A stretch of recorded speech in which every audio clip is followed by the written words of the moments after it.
Handicapper Steve here, handicapping the racing from Saratoga Racecourse here on Thursday. It is the 31st of July, 2025. Gonna look at the ninth race from the spot, but before I get on to that, remember to please follow me on Twitter at Horse Racing Kid 5 for more selections for race courses around the world, and I mean it around the world. Let's look at the ninth race from Saratoga, which is the John Morrissey Stakes. It's going for a purse of $150,000, race for 3-year-olds and upward state breds here. We have a very good baker's dozen going 1,400 meters or 7 furlongs on the main track. Gonna go with the number 5 horse, the Wine Stewart. I'm gonna go 5-12-2-9 in the superfecta, 5-12-2-9 super. Top selection of 5 horse, the Wine Stewart. For a call by Vino Rosso. Mike Maker trains. Flavian Pratt gets back on this horse, or gets on this horse for the first time, I believe. The horse's most recent ad came to Lone Star, a mile on the slop on the 26th of May in the Steve Sexton mile. He finished ninth by 19.5 lengths that day. Had a very, very wide trip, wide throughout. Never had the turn of foot. His just races against open company recently just haven't been up to par. I think way down in class to a 1 turn 7 furlongs.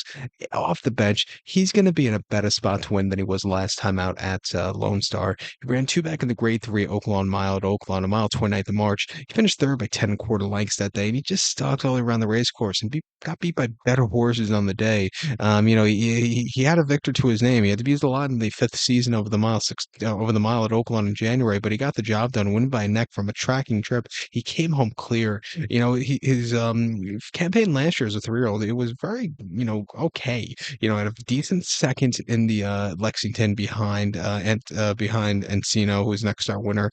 A decent second in the Peter Pan, and then he just stunk up the place in the Belmont. But all those races where the Peter Pan and in the Lexington, he just wasn't getting the mile in the eighth or mile 16 trips. I think cutting back to 7 furlongs, that's what he wants to. He probably doesn't need to lead here. I think he'd get a good closing up trip.